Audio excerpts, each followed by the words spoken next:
Sometimes we ask questions that are way too big for the current timeline, where we're like, um, when will I meet, the one? Or like, when will I don't know, get more money or a better job, whatever. And like the angels are like, hey, we need you to like just start getting up a little bit early in the morning. We need you to like take a little bit better care of your health. Like we're trying to work on like the micro stuff to get you like ready. Like you say you want to, I don't know, move to Paris or like travel the world, and like you live in a dump and like you don't have enough money or like whatever it is, and we're trying to get some things into place, and you keep asking these big questions, and we kind of have to give you like red lights or like redirect your attention, because you are not dealing with like what's right in front of you. Like I feel that it can be a pitfall sometimes. It can be a pitfall for seekers, and it can be a pitfall for the people with answers to not be practical.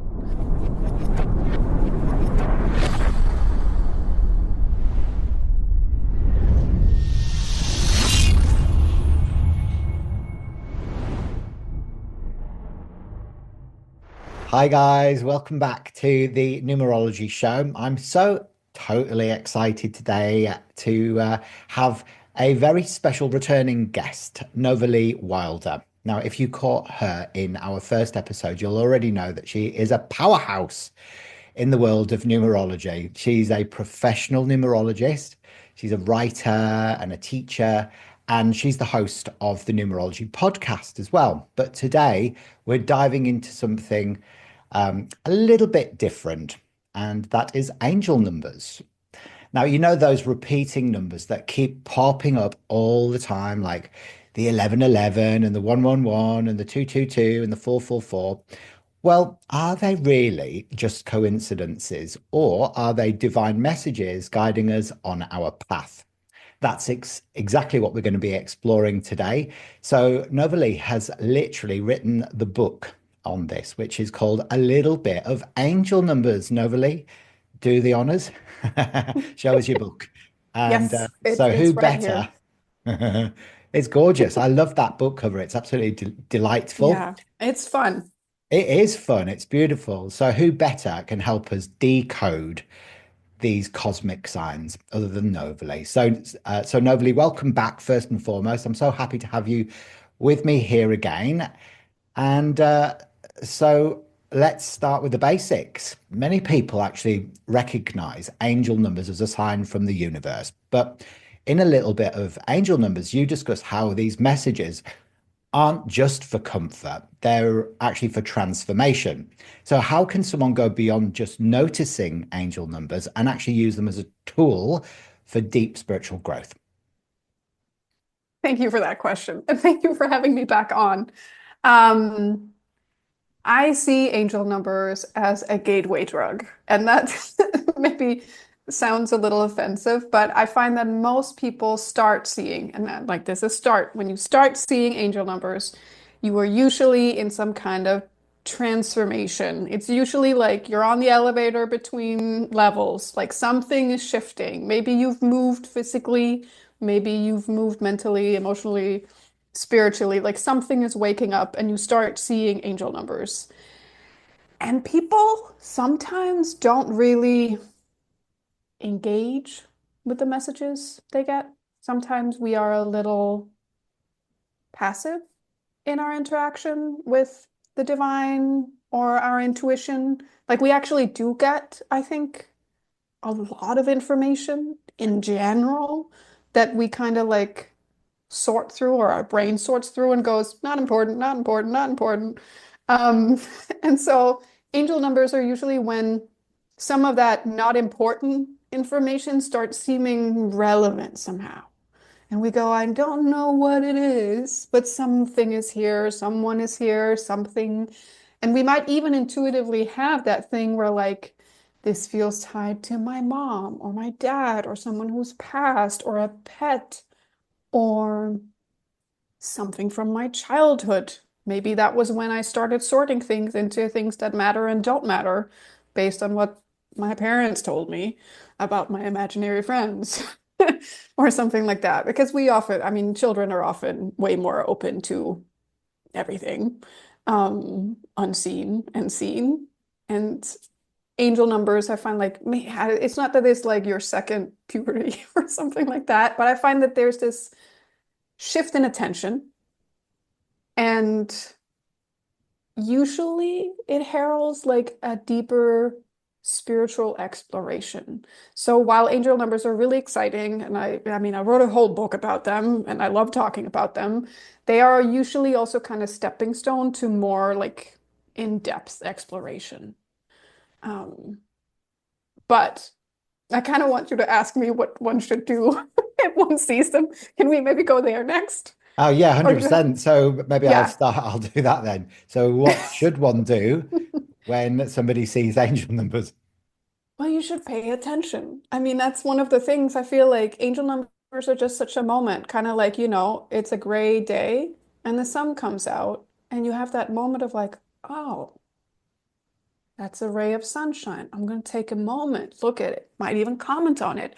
That's so nice. To me, angel numbers are kind of like those, like the sun comes out for a moment and we go, what was I doing? What was so important?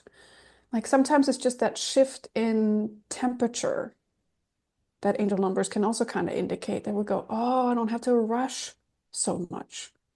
Or maybe they say you should rush. It could also be the message. You should pay attention. Like all good things that are tracked, we get more out of them. Like if you want to change anything in your life, I think you should start by tracking it, whether it's um, negative thoughts or what you eat or stuff like angel numbers, because usually they're, I mean, kind of like your intuition, like there's something you already know, and the angel numbers is a confirmation, or there's something you're thinking about, and the angel number is an affirmation. There is something going on, and you need a nudge. That's the angel number coming in. Or there is like, you already have the language of angel numbers, and you're now starting to like talk in longer sentences. So, like, maybe some of the information coming in is not so simple. Maybe some of the stuff you're dealing with is actually kind of complex. And like that thing, like, why am I seeing this number? Okay, you needed a break. You needed a pause. You needed to refocus. You needed to have a moment to go, like, what's going on? Who's going on? Like, how is it? How am I going on in this moment? And maybe I need to believe a little bit more. I find that angel numbers often like nudge our like belief and our belief system and our sense of there is something more than me. There's something more on the line. There's something more in my space. And that's a comforting thing and it can be helpful. Hmm. Absolutely. I love that. It's interesting because I started, seeing those typical angel numbers, but when I was 16 years old, and God, I think back now, I'm 53 now, so that's like 35, 40 years ago or whatever. And I didn't get it, when I first started seeing it, it was everywhere and it was really dominant. And although I do notice them now, not as much as I did then, it was, and I think that was through that adolescent awakening that I was going through. And it was more the 1111 that I was seeing everywhere. And of course, now that particular number, everybody, sort of when they talk about angel numbers, it's one of the first numbers that comes up. It's Um, the Main Street number. it is, but it's like A we've little progressed bit. so far beyond the 1111 now because the number sequences have been getting a lot more complicated, haven't they? Yeah. Yeah. Yeah. So I kind of want to ask a question back. Like, was there something specific? I mean, you say like spiritual awakening, like around when you started seeing them, were there other things coming online that maybe were clearer or louder? How specifically? Well, I just like maybe was something going on in your life in general where maybe you also needed support? Oh yeah, 100%. Like I was going through puberty. And of course it was just that whole sort of, rite of passage into adulthood, where I was contemplating, the next step. And of course, for me, it represented a lot of my spiritual awakening. That was the time. I remember in our first conversation, you said that you were hooked into going into metaphysical bookstores and you'd spend hours like reading through the bookshelves. I'd be doing the same thing around about that time. And of course, I was hungry for information, but I wasn't prepared. I don't think back Mm, at that point to be able to fully understand the extent of the information and how it aligned with the ascension. Because, when, I asked, it was the ascension to me that was connected with the number 1111, but I didn't understand what that even meant. And I couldn't yeah. even really theorize it. It was I didn't have the capacity to fully understand or integrate the information. So it was definitely an awakening, but it was more of a rite of passage, I think, from adolescence into Mm, adulthood for me at that time. yeah. Yeah.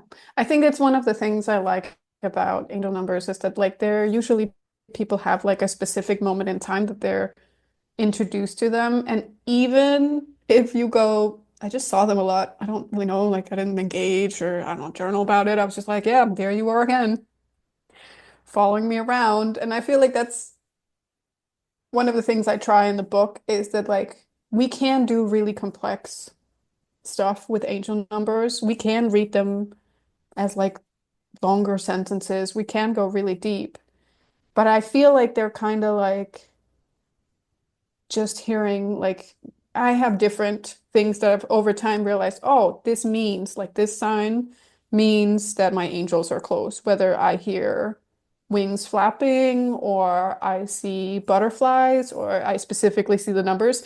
Now I see numbers all the time everywhere. Like I can't, it's like an overlay for me, so I don't feel like I can really differentiate so much. Um, but to me, also like just having a period of time with a lot of numbers showing up to me just seems like there was a lot of support around you, probably because you didn't maybe feel so supported. And even if you couldn't fully take in like also the team that was assembling, because you, I mean, kind of like I had that too. Like I would read books and be like, I don't know if I've lived enough life to put some of this into context, not just human life, but like spiritual life too. Yeah. Maybe I have traveled in my mind, but maybe I haven't traveled far enough for some of these ideas. Or maybe I do need someone to break it down even simpler. I need another nervous system to like make me feel safe while I like hear these things. It's just, like it's just interesting. To me, it's like hearing wings when they show up. I'm like, okay, something or someone is here. Yeah. I'm not alone. 100%. Yeah, I definitely felt the support during that time. And it's actually interesting because at that same point, a random person gave me a book on the Ascended Masters, which I've actually still got today. I was supposed to give it back, but I never handed it back in Yeah. the end. And it's just always been there. And I read through it obviously when I received it back then, but I couldn't compute what Mm. the who the Ascended Masters even were, let alone, looking at Serapis Bey and Kuthumi and Sanat Kumara and Lord Maitreya and Babaji and Yogananda and all of that. It It's a just meant, whole, I mean, it's like you've lived in this world for however many years, 17, 18 years, and then it's like there's a whole different kingdom, structure, pattern. Like, of course, your brain goes, wait, what? Like, what? And these names? What? I mean, that makes sense. yeah, it's amazing. So, your book talks about the Yes. universal meanings of angel numbers, but also how they can be personal. So, how can someone differentiate between a general interpretation and like a message that is actually uniquely meant for them? See, this is interesting, right? Because I find this, I'm going to draw a parallel to something from acting, and that is that I have learned that the more personal you get on stage, not private, just personal. The more personal you get, the more universally your acting will touch other people because we are all just made of the same stack of emotions. just slapped together slightly differently. So when is it personal and when is it universal? Like cliches are often true. I find that like usually what people get confused about are the basics. Green means go, red means stop, kind of like that. Like we're like, and how and when, and I'm like, is it a go or is it a no go? If it's a go, you need to go. If it's a no go, you need to stop. Like it's usually that clear. Um, Another parallel from acting, I had a teacher when someone was like, "Oh, I don't know." He's like, "Is it good or bad?" And the student was like, "Well, I think it's a bad emotion." Okay, what kind of bad? And like I draw some of these parallels is like I wouldn't ask and expect to get from angel numbers. I wouldn't ask a super complex question because then you might get a lot of numbers. You might get like full sentences. You might get a lot of information. And if you don't feel fluent in angel numbers or don't take your time to sit down, then at some point you might get frustrated and be like, whatever. And at that point, the angels have been like, we've sent you like 7,000 nudges. Like, what are we? What do you want here? Um, so I would say always refer to the universal meaning of something. See if it ties to something that feels personally true to you. And if not, what a wonderful time to go a little bit deeper in whatever way makes sense to you. And that also means like sometimes certain spiritual tools or approaches work better in certain parts of our life.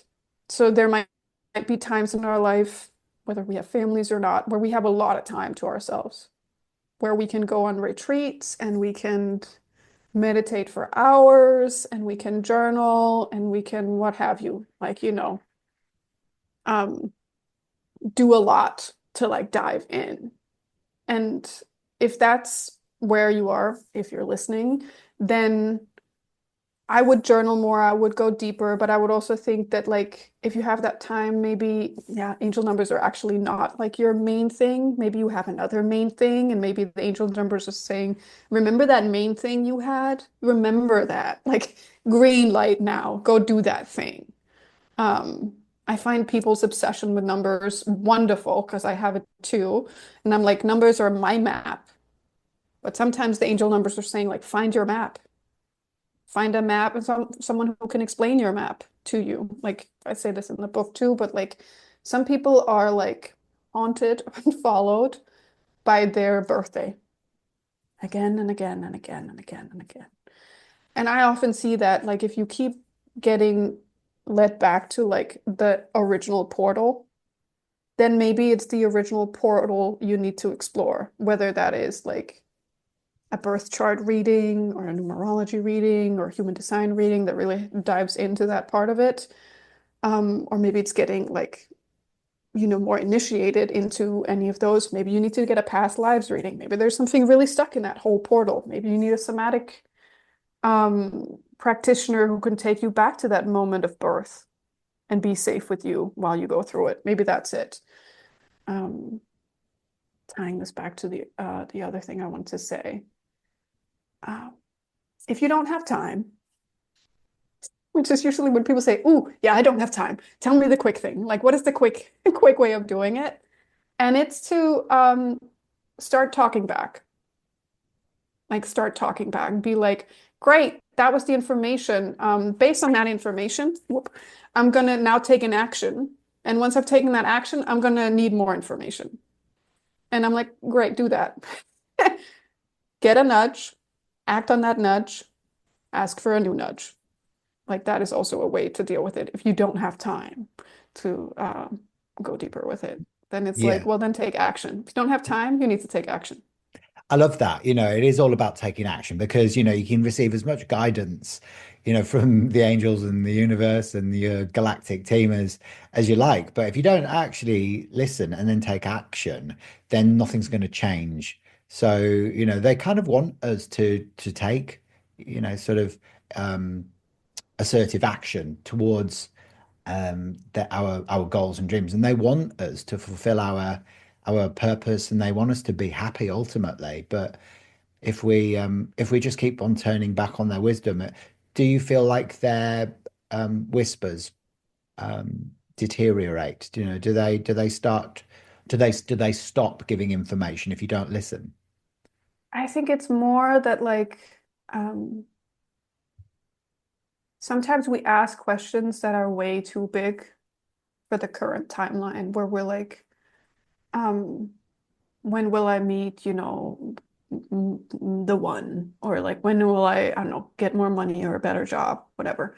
And like the angels are like, hey, we need you to like just start getting up a little bit early in the morning. We need you to like take a little bit better care of your health. Like we're trying to work on like the micro stuff to get you like ready.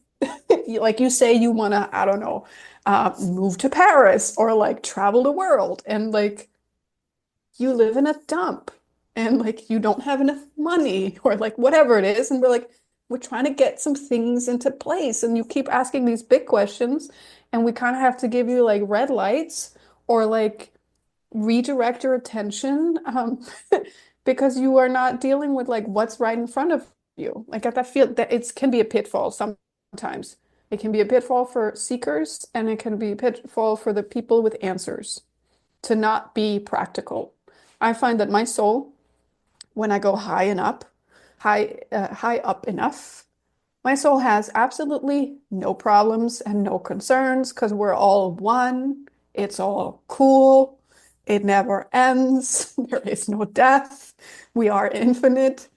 If I start asking my soul certain questions, it's gonna be like, it's all good, man. Like, you're fine. Like, it's cool. Like, just and when I ask some of my angels, some of the people and spirits that are a little bit closer to me, like when I ask big questions, they're like, these questions are too big. You're fine, you're safe. Now that book you keep saying you want to write, you've been saying it for a while. We need you to sit down in front of the computer. We need to block out your calendar. We need you to get you like in front of a keyboard. That's what we really need. All these other things you're asking about, like they're not important. So sometimes I think they always answer. We just don't always want to hear what they say. Or we ask big questions when it's like the small questions and the small things we need to Yeah. like, I love that. yeah, And it's yeah. actually mirrors what Lynn Wes was saying to me in a conversation yesterday. He was talking about the importance of presence within Mm. numerology as well, because that's where you can receive the guidance, and when we ask those big questions, yeah, you might not necessarily always get the answers. It's about following the breadcrumbs and actually taking the baby steps, isn't it? Sometimes towards your goals and dreams, which is wonderful.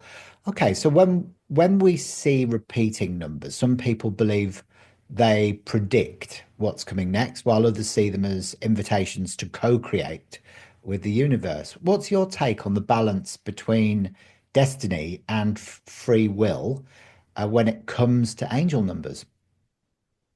I think it's both, like what you were just saying. I think, yeah, tying it all together. The more present you are, the more you co-create, and you don't just react.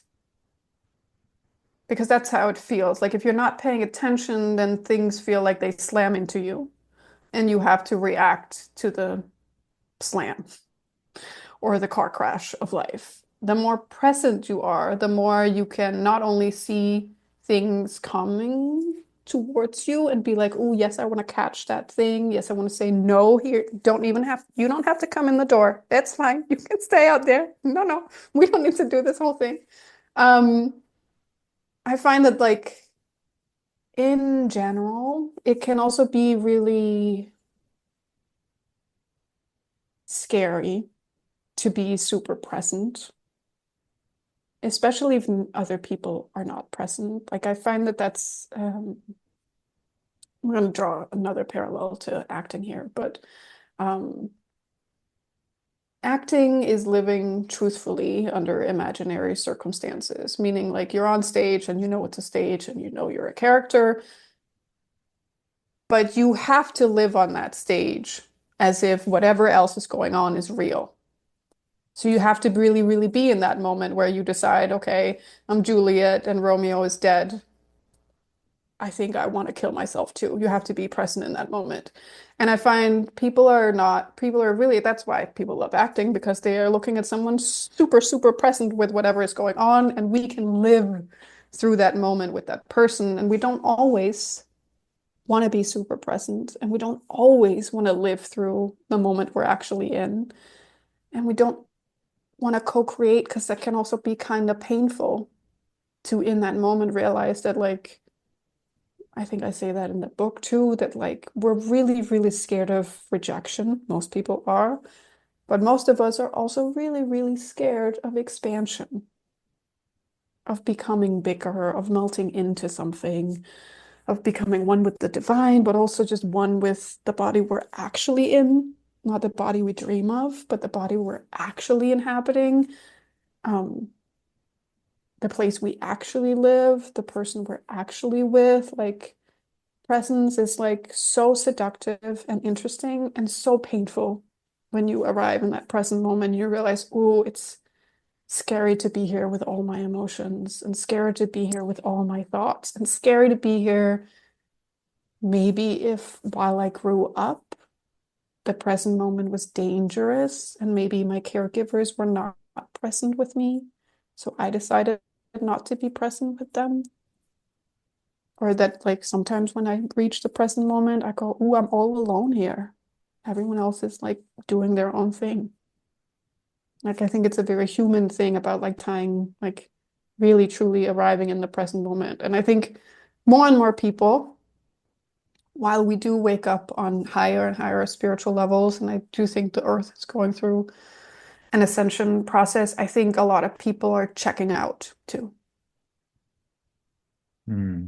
Yeah. So when you say that you feel like people are checking out, for what purpose do you feel like they're checking out? Well, I think there's certain layers to this. I think we have created a world that is more connected than ever, but also with a huge amount of loneliness. And I think, you know, we pair social relationships where we follow people online, we feel like we know them and we spend time with them online and we don't spend time with real people in real life. So like there's this like connection and we grow, humans grow from human connection. We can grow through parasocial relationships, but we can only grow to a certain point. Kind of like any spiritual practice, I find that the true test of any kind of spiritual practice is the day you try to pass it on. Then you Mhm. realize if you have embodied knowledge or not. If you need to go back to a book, for example, to be like, wait, how does this go again? And like you're like, oh shit, I didn't actually like incorporate this. It didn't become mine. So I can't really pass it on. So I think we check out because we've created a world where there's not enough back and forth. Like we sit here and there is a back and forth, not just of questions and answers and energy and ideas and things. But a lot of what's going on in the world is people play ball with themselves. Like they don't actually like have someone to talk through things with, talk their life through with, share their life with. And I think that means that we're going to get ve like super intelligent generations, but they're going to be stunted in certain ways. And they're also like specific fears that come with being chronically online or chronically um, reachable where I think there's actually, I grew up in the 80s and 90s, and like not being able to reach people is actually like a safety in itself. Like being unreachable is like a luxury that I love sometimes to like not check my email all the time. This is getting off a different track, but like I think in general, like people growing up now are able to channel and share information on a higher and higher level because we live in such an information age. But I think there is a trade-off, Mm, like a lack of grounding. mm. Interesting point. Yeah. Yeah. It's that sort of sense of being alone, and actually, the numerology actually brings you back to that sense of reconnection with more than just the self. And I think that's why it is so powerful, because it's a reminder not only that, that you are divine love, but there is no separation. So you're an expert, aren't you, in Chaldean numerology and traditional name numerology. But how do angel numbers fit into that framework? Are they connected to the same vibrational language, or do they operate differently? Yes. So I've used Chaldean numerology as the base of a little bit of angel numbers because when I looked at, there's so many great books about angel numbers. Like, there's so many great people have written, books on angel numbers, not just like back in the 90s, but like all through. Like they are, the new mainstream spiritual field. And I couldn't find a book that actually had a foundation in a numerology system. They seem to be channeled and channeled well, and they seem to be inspired and inspired by higher powers. But one of the things I love about having a system is that whenever you get lost, you can kind of return to that system. So, I mean, we only have nine numbers, 10 if you count the zero, but like, I mean, we can talk about the zero, but like, I'm mostly interested in the numbers one through nine. And then you can combine them in a multitude of different ways, and you can repeat them into infinity. And so if people read a little bit of angel numbers, they will be introduced to the repeating numbers. So like 1, 1, 1, 1, 1, 1, 2, 2, 2, 2, 2, 2, 3, 3, 3, 3, and all the way through. And from that, they can see, if they read through the 1,000 angel numbers that are in the book, that every single angel numbers is just a facet of those original nine. And if you also read a little bit of numerology in my first book or any other Chaldean numerology book, you're going to see again that like each angel numbers are just like a facet of the core number or like the digit sum of that number. And that's also where like side note here, I know some people when they see numbers, they see them in different colors and they feel like they have different textures, sounds or smells or something like that. Um, there are these core ideas or like the core energies in Chaldean numerology. And whenever people get super complex, I'm like, we need to go back to basics. Sometimes people try to like, reinvent the wheel. And I'm like, no, no, numbers one through nine. That's just what we go back to. And I did that. I used the Chaldean numerology system, and I could tell, like, once you open the door to angel numbers, you can tell they want to be channeled, they want to be talked about. They are like, the angels are very happy that we're talking about numbers so much.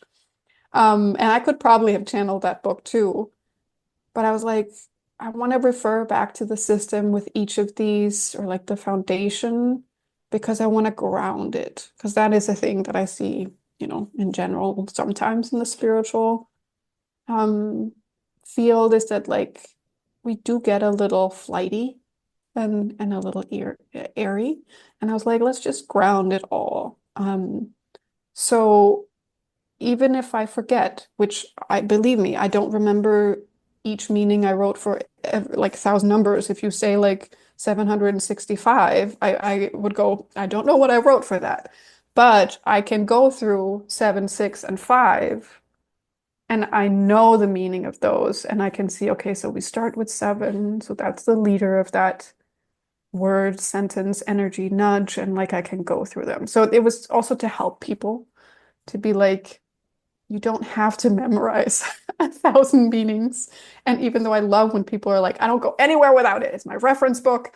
Like I use it for everything. I'm like, but if you just learn the meaning of the nine numbers, then you will be able to like, that's the Rosetta Stone or whatever. Like that's the key that unlocks the system. That's a really good point. Yeah, keep it simple, stupid. It always goes back to that principle. But can you share like an angel number that people might not be paying enough attention to and why Yes. is it significant? Zeros. People don't pay attention to zeros. People love their 111s and they love the 444s. When I did a book signing for the book, and some people came because they've heard about the book signing. Other people were just passing through this bookstore, and this girl came and she was looking at the book and she was like, "This is so crazy. I just got this." And then she showed me she had just had 444 tattooed on her arm because she saw it all the time. And we had a whole conversation because she was a one in a base number one in Chaldean Numerology, but I understood why she had gotten the 444 because there was definitely like some rebellious transformation energies that she was going through. All this to say, the number that people sleep on is the zero. People really rarely notice when zero is following them around. The, it, I, People don't notice, and it's like in a lot of places. It's like they only see, for example, like the number 4,000. I don't know, you see like 4,000 or something somewhere. You just see that four, you don't really notice the zeros. Um, and maybe it's divine design because like zero is like the number of potential, like the moment before something happens, before inception, conception, before the thought, before the impulse, like just kind of like this gathering of energy before something happens. Um, but I find it so interesting when I start seeing a lot of zero because I'm like, ooh, I don't know what's coming, but something is coming. And also like what happens in your body if you don't have more information than that? Something is coming, something is changing. We're turning the page, we're maybe ending the book. Or we could also say, because zero is like before the one, it's like something just ended. And this is the energy left over or the energy released from that ending. So people pay attention to endings and beginnings, but they don't really like focus on that pause.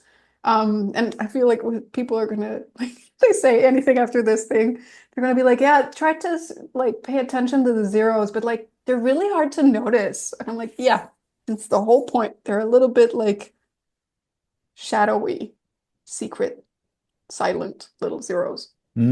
They are. So it's such a good point because, I'm probably one of those people that doesn't really notice the zeros myself. And, I'm like you, I'm a bit of a, sort of a traditionalist, the 1 to 9 mean everything to me. And actually within the color mirror system that I work with, which, is a numerology based color therapy system, um, I kind of just work with, mainly out of the 87 different bottles really just the numbers 1 through to 9 and maybe 10 and 11 and potentially 22.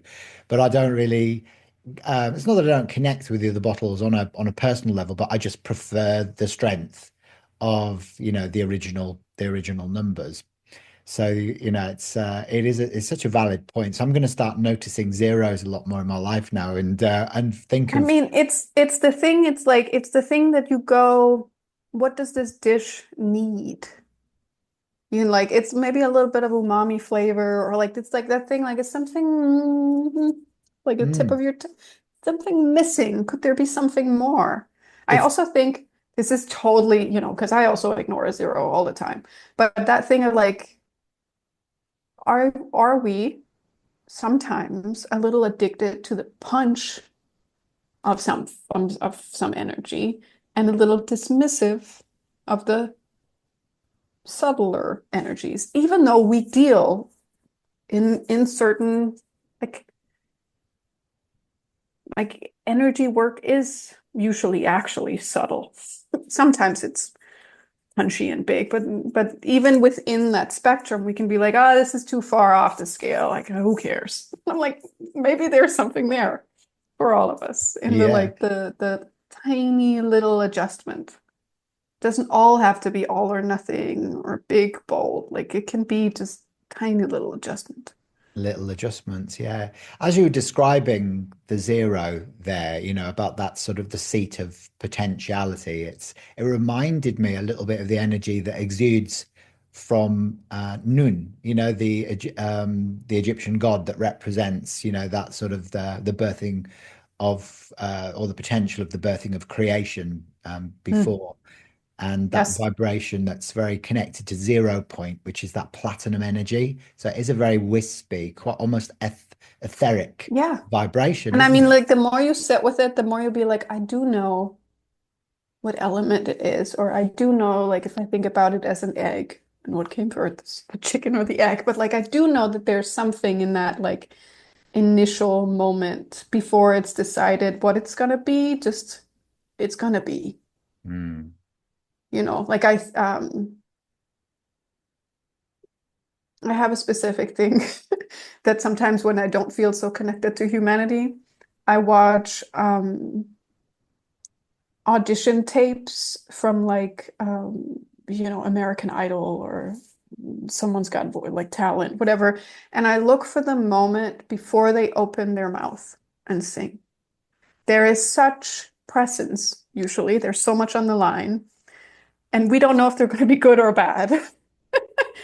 But there's that, like, there's so much potential in that moment, and I think it's so beautiful and human. It's so human. They have so much on the line, even though it's a TV show, and like sometimes you think, I mean, this is really gonna change your life. Maybe it is. But like that actually just reminded me of like we cannot dismiss that moment mm. before people open their mouth or like before we sing the song that might change everything or before we lay the egg or Yeah, something like that. 100%. I love that. Yeah, it's a beautiful way of looking at it. So now in your book, you mention how angel numbers often show up in times of crisis. What's the most profound experience that you've had, or a client has had, where angel number showed up at a pivotal moment? Yeah. I think I want to use a client and I think I might have to change a few details just to make everyone happy. But I had a client who was going through not just a name change, but like a huge, there was like a divorce and a family upheaval and all like the numbers were coming thick and heavy. And we had already sat through a name change and it was beautiful because there was a beautiful like honoring of like maternal lineage and releasing some of the abusive patterns in some of the male names and reasons for naming that had been passed down. Not that that's always so, but that was definitely like there was some reclamation happening about like power. And there was a lot of ancestral energy. And she went through it. And then she wrote me and was like, these numbers just don't stop. Like, I think I need to, like,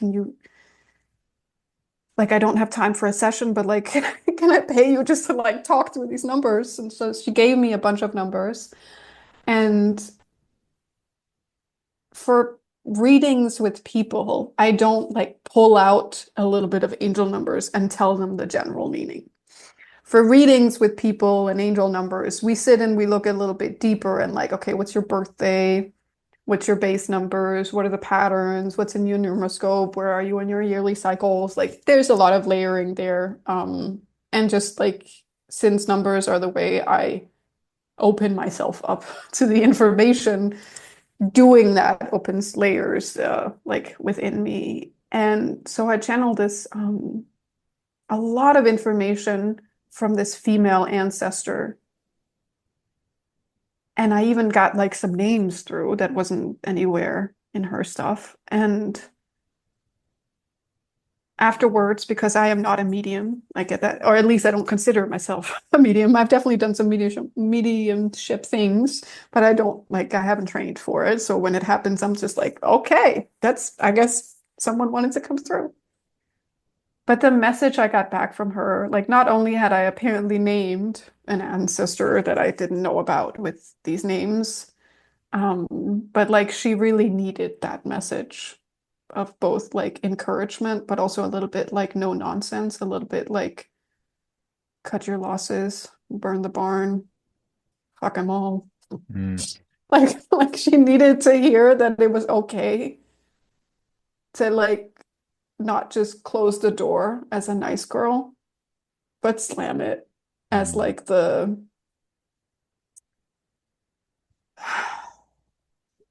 as the ancestor that she had that, made it across the Atlantic and settled in a country where she was, very alone, very challenged, and, build a family where the name lives on today. Like there was some like power in that. I feel like that was one of the times where I was like,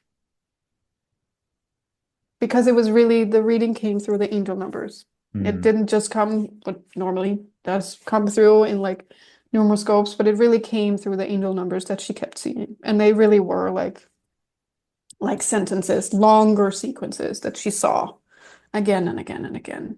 And did she take action? Oh yeah, she did. Oh, good. She did. I mean, she was on her way. That's also with the angel numbers. Like sometimes it could also just be like, as you're doing it, it is being written. As it's being written, you are doing it. She Mm. was, I guess it was that thing of like, are we on the same page? Like, what I'm doing, is that actually what I should be doing? Like, are they? And I was like, well, if you keep moving forward and you get the same message, then the message is probably aligned. If you move forward and the message changed, maybe that means that there's something else going on. I can see how that could maybe not always be true. But to me, it was just like, it was a very clear, like, you have permission and you have the blessing of the people who went before you to go ahead and do this thing. Yeah, wonderful. Okay. So some people then dismiss angel numbers completely and they see them as mere coincidence. Have you ever come Mm. across any scientific or even psychological explanations that support why people see these numbers? And how do you respond to skeptics? Um, I usually tell people that the people who get furthest in life, no matter what field they are in, are the optimists. The people who see possibility and opportunity, even in like the dark times. It's the people who invest through a recession if they have the means. Um, and for example, I choose to believe that I'm living the best timeline, the absolute best timeline. And even when things are really, really challenging or I'm very sad or I feel like a victim or boohoo my childhood, because boohoo my childhood, that's very real to me. I'm like, but if this is the very best timeline, then I'm gonna make the most of it. I'm gonna like believe in it.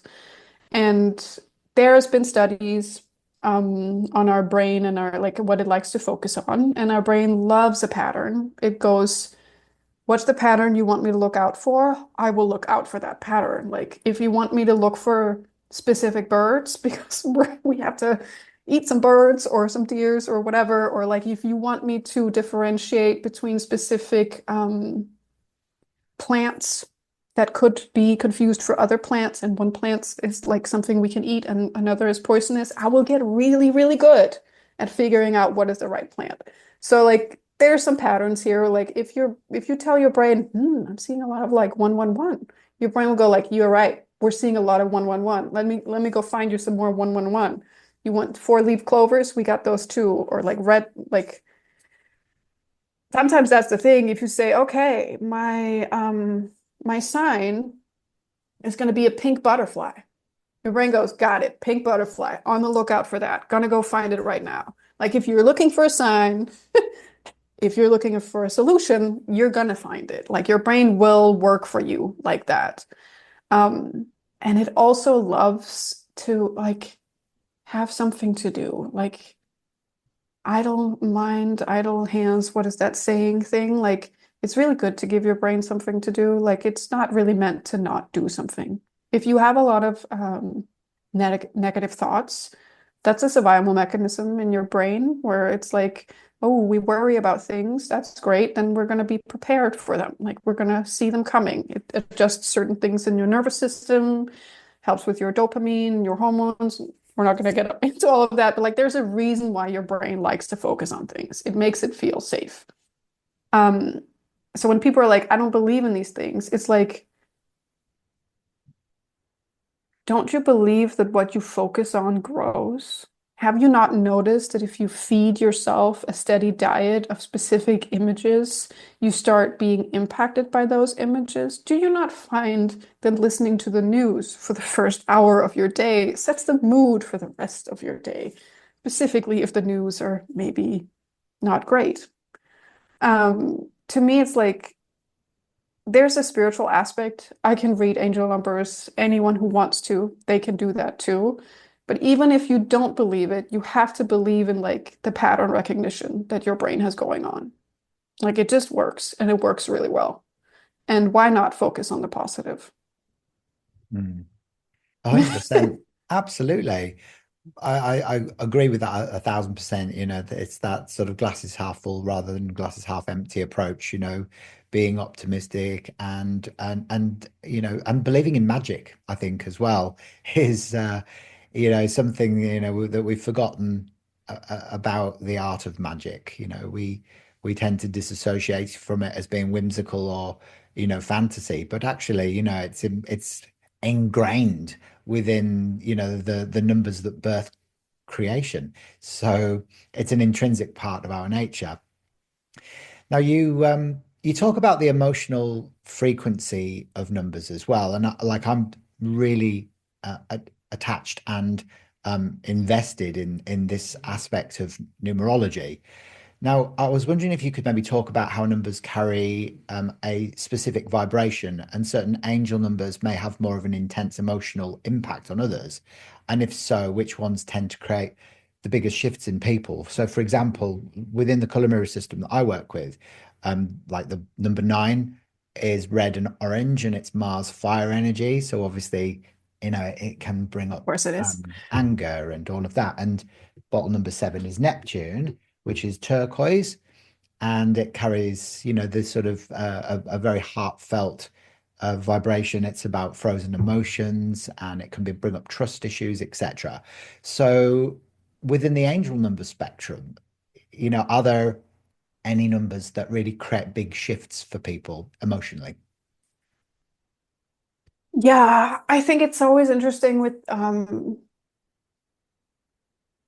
sometimes when people don't believe or they're a little skeptical, and usually they say that or do that because their inner child or their inner believer is like, please convince me, I do want to believe, please convince me. I would say think of a number, one of the 9 numbers, and think about it, repeat it. So maybe I don't know, you think about the number 6 and you think 66666. And then I want you to imagine whatever number you picked, that you are writing it on your body. Like maybe you're writing it on your arm. You're marking it with a big fat marker on your arm. You're just writing that number over and over and over again. Now, if you've picked a number you're not going to have a big emotional reaction to, you just think, oh, that would be kind of nice. I want to have 111 all over my body. But you might also go, ooh, oh, I don't want to. Oh, like I think about that now, and I think I, of course, also have a specific relationship to the numbers, but like if I think about pouring the number 6 all over my arm, just writing it everywhere, like that energy starts to become very present for me. And I'm like, okay, that would be a lot. Like that would be a lot. And you might have a physical reaction to a number. I know a lot of people, um, 8, 888, a lot of 8 energy. I would never. I would, I would just never. Um, yeah, I feel like I can't say this for certain, but I don't think even before I knew about numbers like that, that 8 would have been a number. I would have been like, yeah, I want a necklace with the number 8 or like an infinity sign or something. But I find people who resonate with the number, like people who get infinity signs and stuff like that, there's often some kind of correlation. People will often get either their own number, so they're like their base number, or the shadow number. So like ones would get 1 or 4, eights would get 8 and maybe 9. Like there's some like correspondence in certain numbers and how they feel at home in people. Um, and I feel like that test of like, would you put it on your body? Is sometimes that thing where the body goes, no, So no, I wouldn't. I would not want that. you just had quite a big reaction then to the thought of putting lots of 8s all over your body as a negative. Yeah. Like, why? Like, what does it mean to you? What feelings did it evoke within you? Well, so 8 is Saturn, and it's karmic, and it's the timekeeper and the lesson master. And not only, I mean, I love eight people. Like I have lots of eights in my life. I would not say that I fully understand them or that they understand me. And that's beautiful in its own way, but I can tell that something in me goes, oh, that's a little heavy. It's a little intense. It's a little not aggressive and not serious, but determined. There's a determination in the number eight where I'm just like, no, no, let's be a little lighter. Let's be like, let's lighten it up. Let's find like, let's invite in some fire and some air. Um, maybe I also like, I mean, I find this so beautiful. Like I one day I will write a book, I think, all about famous people and how they embody their numbers. Because sometimes I feel like if you want to know what it feels like to be a certain number, you could find us like a specific celebrity and hear them talk about their life and their experiences and their emotions and how they see things like depression or anxiety or whatever. And sometimes I'm like, all you're telling me in this thing, even though you're saying it like people, like you're saying it as a general thing, all you're telling me is a lot about the experience of being that number. Like whenever I hear Jim Carrey after his awakening talk about his life, I'm like, you're an eight. You're talking like an eight. Like this idea of like you're not even Jim Carrey, you're just an energy pretending to be Jim Carrey, knowing that you are way more vast. I'm like, this is all eight energy. And one and eight, while we can't be friends, we are not meant to merge. So I don't want to merge, I guess, with the number eight. Yeah, I hear what you're saying. It's funny because I'm married, and my husband's born the same birthday as me, but he's an eight and I'm a nine because there's 1 year between us. And so for Hmm. me, that's great that the eight presence is in my life because it's definitely where I lack. But yeah, would I want it on my body either? Probably not. Because as a nine, it is. It is. I know that it's got a kind of like a robust sort of very controlled sort of aspect to it, that's also very independent. And there is as much as I love that number, for me, there's a disassociation from the number itself, as being very different from me, which is really interesting. So, do you then believe as well that angel numbers are a part of our soul contracts, pre-agreed signals from our guides before we incarnate? And if so, how can someone decode which numbers are theirs from past lives or personal agreements? I mean, I think we pick a bunch of things before we come here. I think we do pick our time and time of birth and the portal we go through and um, some of the main souls, at least, that are going to be around. I don't think we are going to have like karmic agreements with absolutely everything and everyone. I think we're going to have a few, and that's going to be plenty for most people. I also think that while the general terrain of our map is decided, we have not picked the exact route we're going to take through that map. We know some of the big parts. Maybe we have some mountains to climb and some waters to like float around in at times, but I don't think, I mean, your personal angel numbers are going to be tied to your base numbers, according to me, Chaldean Numerology, and my angel number book. So, like, if you're born on the first, you're gonna have a connection with the number one. If you're born on the ninth, you're gonna have a connection with the number nine. There's gonna be something in you there, like for you there. That being said, if you're going through a period of time where you're seeing a lot of angel numbers, I don't think that's this predestined like that. I also think that while there is a part of your spirit team that's going to follow you your entire life, I think it's a little bit like friendships that like at times you will get specific spirits around you that you need. I also think that even the people that pass on that are very close to you, like your parents or siblings or people in your family, they might stay close or come around in specific times, and they might also have other stuff to do when you don't need to like talk to them every day or have them around. Like I know specifically in my family, after my mom passed, I could tell that she was around some of my sisters more than others. Like it just made sense to me that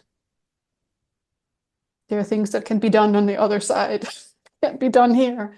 Um, so I don't think that the angel numbers you see are necessarily always predestined karmic messages. I do think you can refuse the call from the other side at any point. You can decide not to pick up the phone. And if you decide to not pick up the phone enough times, maybe because picking up the phone is tied to fear, or I know you're like, I don't know, or I can't deal with it right now, or maybe it's too close to a like I remember, this is a personal anecdote, but like I remember seeing a psychic maybe like 3, 4 months after my mom passed for something that was not related to her, like something else. And she came through, and I could tell in that moment, I was like, you know what? I'm not, I don't want to talk to my mom through you today. So I was like, so yeah, that's fine. I don't really like it didn't feel like rejecting my mom. I was just like, you know what, Mom, we'll do this on another time through someone else. Like I'm not picking up this call today. Like Mm. it's okay. Like it's okay. Um, yeah, so like you can hang up and it's fine. They'll come back later. Maybe it's not right now, whether it's something that could feel very impactful, like someone passing, or if it's like this 111 hailstorm that you're walking through that you're just determined to not deal with. Like, okay, they'll come back later. There'll be a better time. That's fine. Mm. Yeah. I love that. I love that. And, it is your choice ultimately, and if you've got a clear enough channel to, your mother's spirit, then you can pick that call up anytime in privacy without it having to come through an external that needs to eavesdrop in on the conversation. I suppose it's like having a conversation, isn't it? You don't always want your husband or your wife to listen into the conversation that you have with your mum or your dad when you're speaking to them on the phone. You could sometimes just need a Yeah. bit of privacy so that you can Yeah. kind Well, of I like have also your own. think, yeah, I think sometimes this is my own like sensitivity with certain things is like sometimes I pick up in myself when I hold space that I'm like, oh, I really want my client to get something out of it. And it's just a little too much. And I'm like, oh, wow, Nova, like you're having a little too much of like a private or personal investment in this. Like this is not helpful actually for this person. Mm. And I've picked up the same thing, and it doesn't just go for like readers, it goes for people in general who have like some personal stakes in how you're gonna go through the session you have together. Sometimes teachers get too involved in their students and whatever. And I think with that person, I could just tell I was like, oh, there's a little bit, maybe a little bit of stake in you here about like, ooh, I'm more excited about. Like I think all the messages that this psychic gave me were incredibly accurate, and a lot of them were like timing wise, something that only years later I could go, wow, he said exactly what was going to happen, and he timed it, and I understood absolutely nothing at the time, but it all came through. And I think he maybe in that session could see that I was confused, and he was like, finally, we get an ancestor through. Let this I can do. And I was like, no, you know what? This feels a little tied up in maybe some ego about like wanting your client to have a good experience. And I just don't want like my mom to be involved in that right now. Yeah, Yeah. yeah, I hear that. Absolutely. So, okay, so the angel numbers and the 5D shift. So with the planet obviously undergoing a massive vibrational shift at the moment, are angel numbers changing in their frequency or meaning? And have you noticed certain numbers becoming more common as humanity moves towards higher consciousness? I mean, things come in waves. So the reason I wrote the book was that for like a year, maybe, I kept getting emails and emails and emails. And like the emails weren't just people, they were also like, hey, could you help me with an article about this and that? And I remember two different people reached out and wanted to do two different 10-part article series about angel numbers. And I was like, okay, I think by now, if I'm already doing 10-part articles for like today.com, I think I should be talking to my editor about writing a book. I feel like in the last, of course, it's lasted way more than the last like 10 years. It's been ongoing. But I do feel like the waves of mainstream consciousness catching up and like even more books and like it goes into like angel number card decks or oracle cards or like when a tool gets reinterpreted and reinterpreted and reinterpreted and it starts fitting in with other things.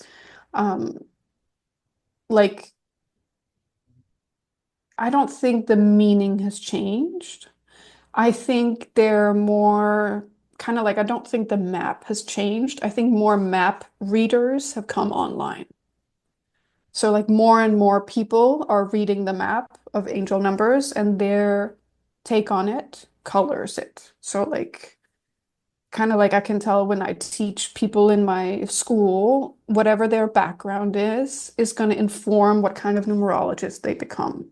So maybe they have, I mean, kind of like um, I know your system has a color component and a numerology component, and there are things in your background that's going to speak more to one or the other, and it's going to inform you over time. And when you meet a new system, you're going to like it's going to speak to the color of the numerology, and it's going to like you're like, yes, I got that part. And I've had that where um, someone was like really, really into essential oils, and they started looking at the numbers and the names of the oils and translate the name of the essential oil to numbers and to find like the word vibration, the name vibration behind those words and looking at both the Latin name of that essential oil. And they started to prescribe based on the numbers instead of just like the original meaning of what you should be using essential oil for. So like to me, it was like that's your map and now you're overlaying numerology on this. And like with angel numbers, people have,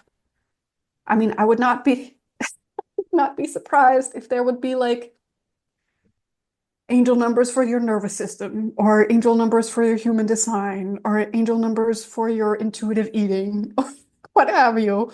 I would not be surprised if people overlaid because it's a very simple system or like a simple tool. That doesn't mean it's not effective, but it is simple. And so it's easy to overlay. And because there is a tradition for like a more channel approach to things, then I think a lot of people are gonna channel. Kind of like I feel like with the tarot, there are a huge amount of tarot decks coming out that are maybe almost entirely channeled. And some people could say it's a loss for some of the tradition, but I think, I mean, everything that has value will survive. And what doesn't have value will like, I read a book, someone recommended a numerology book by someone where he had created the whole system based on the keypad on a dumb phone or like like when you had a when like now we have smartphones but like he made a whole numerology system based on like phones and he was like this is the future and I read the book. It's a little bit older and I was like it's a little bit cute because we it didn't last, like sometimes I was like this is some things will survive and be applied and others are just going to be beautiful while they can be applied and then we will move on. Yeah, absolutely. It's great. So it's almost like the things that are valuable and where they will stand the test of time, and those that won't, well, maybe a fad for a little while, depending on what's going on with, the sort of vibrational shifts at the time. But it's all momentary. And, if you think about the originals, like Pythagorean, Chaldean, Egyptian, they all have stood the test of time, really, haven't they? Which is beautiful. And what a lovely way to, to sort of complete today's podcast. I've really enjoyed, having you back on the show, Novalee. It's been amazing. And where can people connect with you? And where can they buy your books and or even enroll on a course? Um, Yes. So they can find me at novaleewilder.com. I'm also on Instagram. I really would love if you signed up for my newsletter because then I can be a little bit more in contact. I'm more active there. My books are available worldwide from most major booksellers, resellers of books on Amazon. Um, they are on Kindle as well. If you are in the US and you would like a signed copy, then you can buy them from my website and I will sign it to you and send it to you myself. Um, and another thing, okay, just a last thing I wanted to add, specifically because we haven't talked about it so much, is like a bonus I created for a little bit of angel numbers is an angel number meditation. And it's by no means the only angel number meditations in existence. I'm not even claiming it's the best one, but it is one where I created it and I have had experiences with people say, ooh, something clicked within me after I listened to it. And it's free. Like if you buy the book, the angel number meditation is free with it. Just tying it back to that thing about like maybe some things are momentary. I'm not sure my angel number meditation will like be something people listen to in 20 years, but maybe it's like the touch point that gets something to click, or like with your book and the Ascended Masters, it's like you didn't get it, but something was like some seeds were sown from it. Yeah. So find a little bit of angel numbers everywhere books are sold and find me at novaleewilder.com. Fantastic. That's brilliant. And I'll put all of those links in the description below the video for anybody who's watching. So, Novalee, thank you so much once again for sharing your wisdom with us today. Angel numbers are such a fascinating and powerful way for the universe to communicate with us. And I know that all of our listeners are walking away with so much insight, specifically me, I've learned so much today. So if you've been seeing angel numbers and wondering what they mean, be sure to check out Novalee's book, A Little Bit of Angel Numbers. It's just so beautiful, and it's a lovely hardback as well, in that beautiful orange, pink, and violet, such beautiful colors. It's a perfect guide to help you decode these divine messages and align with your highest path. And of course, if you've loved this episode, don't forget to obviously subscribe to the Numerology Show so you never miss an episode, and drop a comment or a review. I'd love to hear your thoughts. I genuinely would. So that's how this podcast will grow. And also share this with a friend as well, who keeps seeing angel numbers. And thank you once again for tuning in. And remember, when you see these repeating numbers, the universe is speaking to you. Pay attention, trust the signs, and keep shining your light. Until next time, stay aligned and keep listening to the numbers. Bye for now.